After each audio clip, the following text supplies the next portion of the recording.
Welcome to SuperTalk Outdoors from the Open Season Property Studio. Hope you're having a great day. This is where we celebrate every single Monday at lunchtime the world-class outdoors of the state of Mississippi, because we are the capital of the outdoors in America. Thank you for joining us on the powerful SuperTalk Mississippi Radio Network. You can also listen to SuperTalk Outdoors at SuperTalk TV, Amazon Alexa SuperTalk Mississippi app, or the SuperTalk TV, or at SuperTalk TV at C-Spire TV. But some of you are watching the show on YouTube or Facebook or listening on your favorite podcast. We really appreciate that.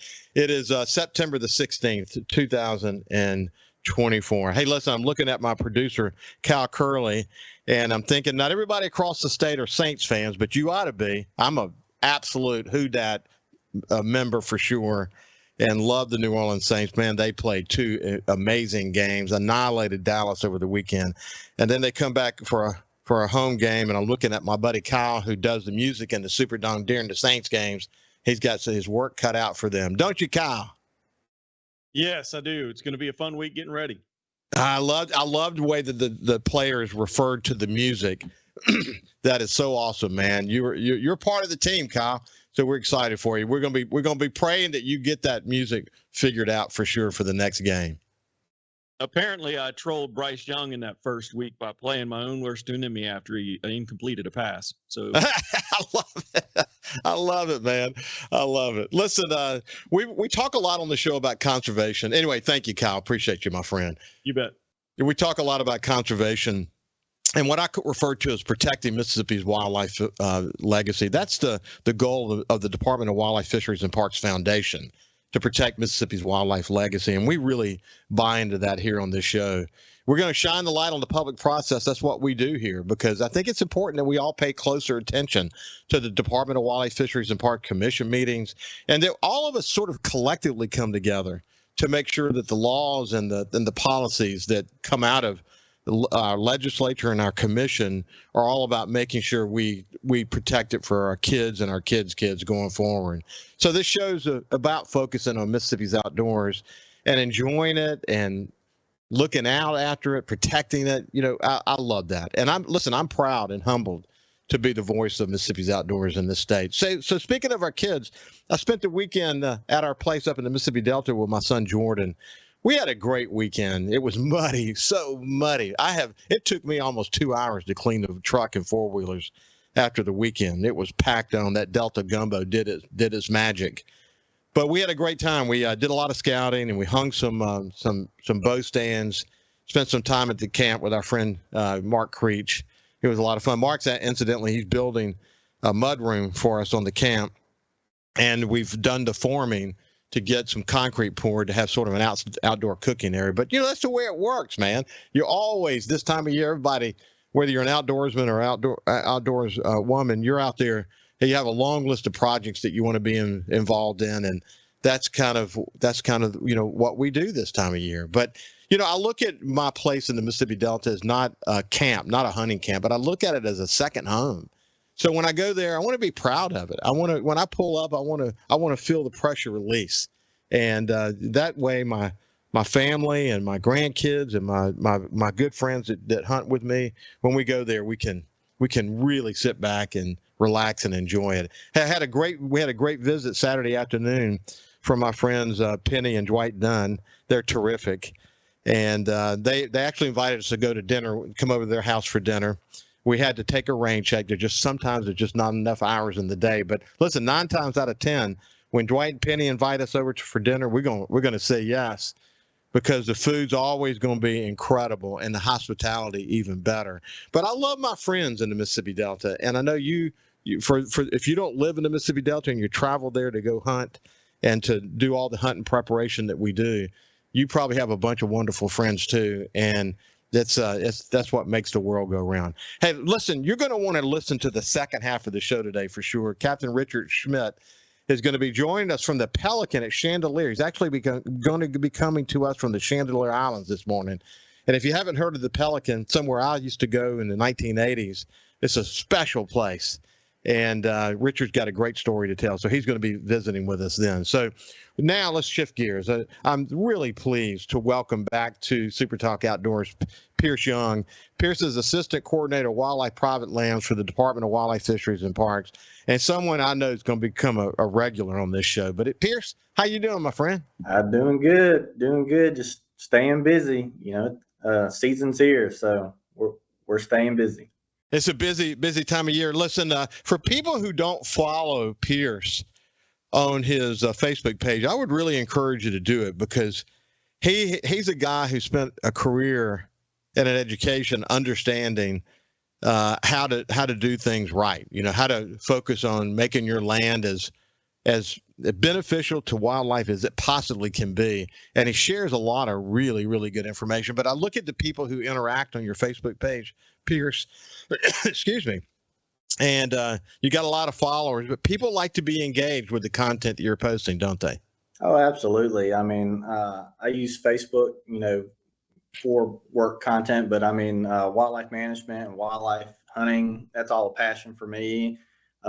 Everyone that follows me is in that same boat, and we have some good conversations, just like we do in the field, with the landowners I work with and in our program, and just another way to connect with people. Social media, like I think it was supposed to be, networking for similar interests. You share a lot of good information. I know I learn a lot. You know what I mean? It's always life in general is a journey of discovery, man. And the older you get, the more you better realize how much you don't know. And so that humbling experience of learning more makes you thirsty for more. That's just in life. But when you're thinking about the outdoors, there's so much to learn, and we're learning so much. There's so much interesting science going on, and there's so much. We're doing such a much better job of documenting experiences in the science community and the biology community. And there's literally a limitless amount of information to share these days, isn't there? Oh yeah, I mean, and that's really our job is learning every day how to make things better for wildlife, and connecting with other like-minded biologists, and try to get things going in better directions all the time. Yeah. Listen, I love communicating with so many people from the Department of Wildlife, Fisheries, and Parks, but a couple of people that immediately come to mind is recent conversation with Houston Havens and the way that he's communicating with migratory duck folks from across the United States. I mean, and understanding Mississippi's data and how it fits into the flyway and what's going on in Canada, and just so awesome. And then William McKinley, I can't say enough good things about William McKinley, the work that he's doing nationally to make Mississippi a leader in collecting data and understanding what the best practices are around how to grow a great deer herd, especially as it relates to chronic wasting disease, which is as real can be. If you missed our show with Bronson Strickland and William McKinley about chronic wasting disease, I really encourage you to go watch it. If you have any doubt about it, you'll watch his show and you'll come out of it realizing that it's something we've really got to focus on and address. But William's work to understand the data nationally, all these different states collecting data together, putting it into this massive national database, and then understanding the experiences of this slowly evolving chronic wasting disease problem. It is really good stuff, isn't it, Pierce? Absolutely. And we have the benefit of having the Mississippi State University, College of Forest Resources, and the MSU Deer Lab that are doing a lot of that research in state as well, and connecting with people all over the place to try to get things figured out. It is good stuff. Listen, for people who don't know, I mean, I think it's awesome the amount of energy the Department of Wildlife, Fisheries, and Parks put into public land. We talk a lot about public land, what's going on at the wildlife management areas, what's going on in the U.S. Forest Service, but so much, millions of acres available to Mississippians if we just do our homework and take advantage of that, whether it's public lakes or hunting land or whether it's just going canoeing. The private lands work that you guys are doing, working with landowners, because at the end of the day, 90% of Mississippi's land is in in private hands. we're not ever going to move the needle as it relates to conservation efforts in the state if all private landowners don't join in that journey. It's so important, the work that you guys are doing, isn't it? Absolutely. Like you said, I mean, the large majority of the state is privately owned, over 90% of the land, but also I think over 96% of wildlife that are harvested in the state are on private land. So that's where if we're going to make changes to benefit wildlife, that's where it's going to happen. Hey, when we come back on the other side, I'm curious about a bunch of stuff. I'm curious what's going on in Pierce's world these days. I want to talk a little bit about feeders and some of the data that McKinley and I have talked about before. But when private landowners ask about feeders, what is the advice that Pierce gives, and what's some of the data around the use of feeders, and so on? So when we come back on the other side, we'll continue our conversation with Pierce Young from the Private Lands Program at the Mississippi Department of Wildlife, Fisheries, and Parks. We'll see you after this. Welcome back to SuperTalk Outdoors from the Open Season Property Studio. So listen, Open Season Properties is a full-service real estate company with a team approach philosophy that ensures your needs are the highest priority, whether it's rural land sales, residential, or commercial properties. Open Season Properties markets and sells real estate in Mississippi, Louisiana, Arkansas, Tennessee, Alabama, and Georgia, and they're dedicated to the development of long-term client relationships and unwavering commitment to service. Go to openseasonproperties.com and learn more. Listen, you ought to follow several of their folks like Lake Pickle and Jordan Blissett and Austin Seals and others. You'll get a sense of how dedicated they are to the development of these long-term client relationships. It's awesome. Hey, listen, it's really I want to mention real quick. I got my recent version of Delta Magazine, and this is the September version. On the cover, man, it's like inside of a hunting camp. It's got an autumn or a fall flower arrangement that's got some antlers in it on a wooden table. What a beautiful cover. My friend Scott Coopwood and his wife Cindy do such a great job, and their teams. They do such. Scott, incidentally, of course, is the chairman of the Department of Wildlife, Fisheries, and Parks Commission. He recently bought the Mississippi Business Journal. Wow, what a cool thing! And I'm excited to also say that SuperTalk and his company, Scott's company, is in a partnership to do some marketing efforts and whatever. So it's pretty cool. But this Delta magazine is one I'm going to proudly display up at the hunting camp. That is for sure. Now, look, we're going to continue our conversation with Pierce Young. He's the assistant coordinator of the Private Lands Program at the Department of Wildlife, Fisheries, and Parks. Pierce, this is a busy time for you guys. So kind of take us through what's going on in your world right now. Yeah, so this time of year, leading up to deer season is always one of our busiest times of the year to meet with landowners. A lot of people are wanting us to get out there, help them give advice how things they could do better, attract more wildlife, give better nutrition to wildlife, things like that. This is probably the second busiest time, only till right after deer season. So right before deer season, right after deer season, we're visiting, putting boots on the ground on a lot of properties, visiting with a lot of people. Also, those are two great times to evaluate native vegetation and habitat, especially for deer browsing, what plants they're eating, not eating, should be eating, and engaging things in that way as well.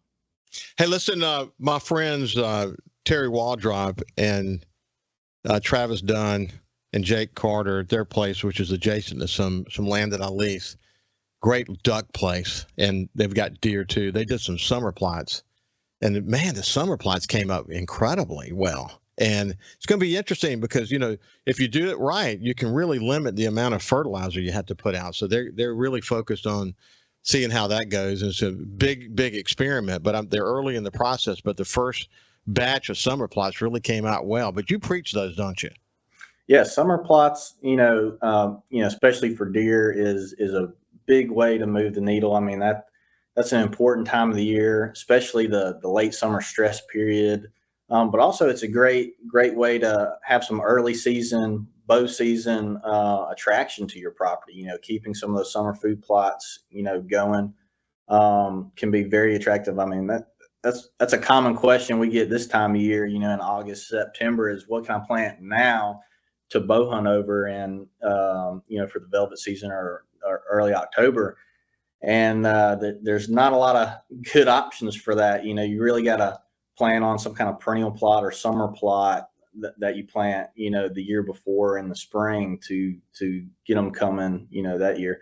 But I mean, especially for does, I mean, so most summer plots, it's high protein food. Does, when they start having their fawns, need 8 times the amount of protein when they're nursing those fawns. So for that next crop of deer, it's very important. Now's the time to get that nutrition in them for sure.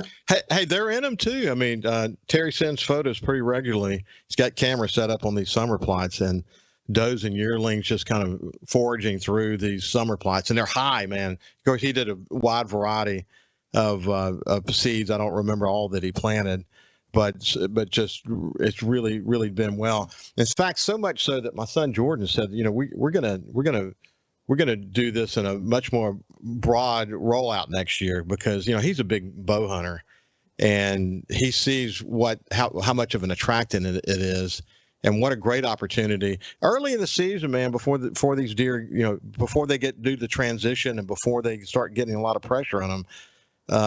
I bet that these summer plots are super attractive for Absolutely. Deer and great for bow hunting. Absolutely, no doubt. So you heard what I mentioned. Yeah,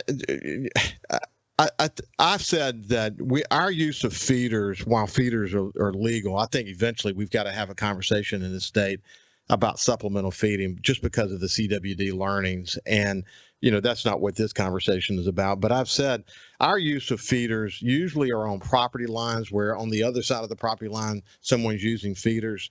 Generally, we'd rather not use feeders. I mean, if we'd be totally fine focusing on food plots and, as I mentioned, doing summer plots and all that. I mean, we're in total consensus, my friends and I, around that subject. But I bet a lot of property owners have a lot to ask about as it relates to the use of feeders. What do you usually tell people? Yeah, it's usually a pretty long conversation. I mean, there's a lot of aspects to feeders. I don't know if we'll be able to cover all of them today. We can probably hit some high points, but the two main reasons to use feeders is one, either from an attraction standpoint or a nutrition standpoint. And there are some pros and cons, and there's a lot more we know now in just the last few years than we knew even 5-10 years ago. So it's one of those topics where, since it's slowly becoming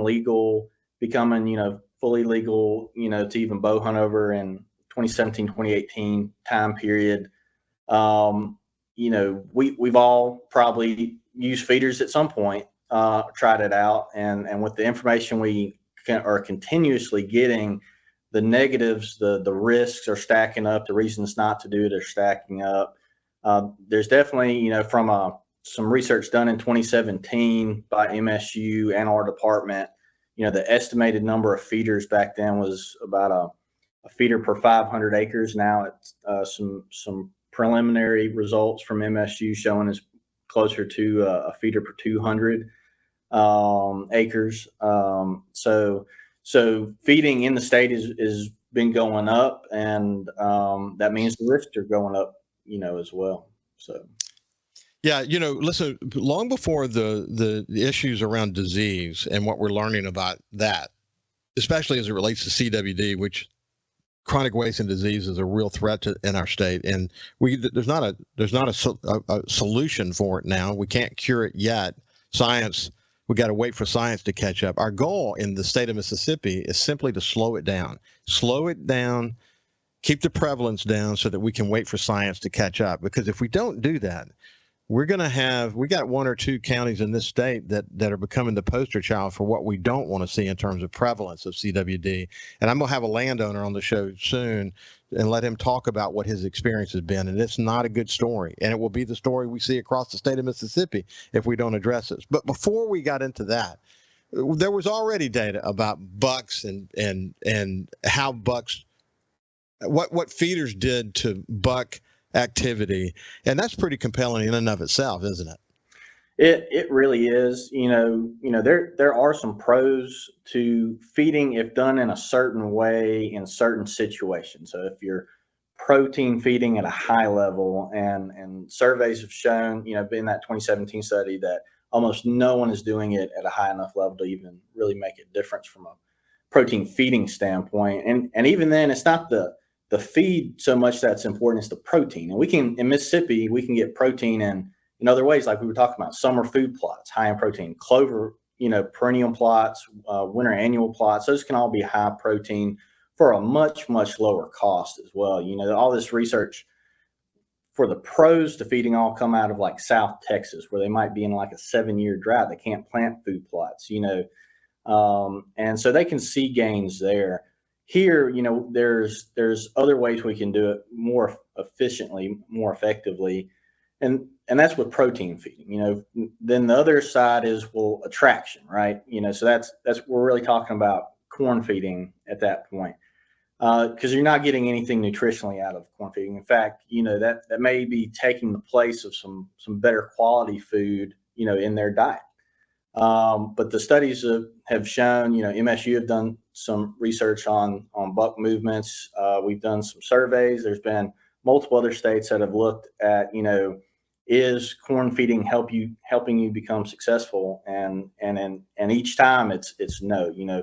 Bucks are basically getting lazy. They're getting a high carb diet. It's junk food, right? They want to go to it, but when they do, they're moving less often. They're bedding down more. They're moving shorter distances, and they're moving a lot more at night. And as a hunter, those are all the things that I don't want those deer doing. So not saying you couldn't shoot a deer or shoot a buck over a feeder or a corn feeder, but it's probably less likely. Hey, we're gonna come back together soon, Pierce. We ran out of time for today, but it's been a pleasure to spend some time with you, my friend. Absolutely. We'll see you after this break.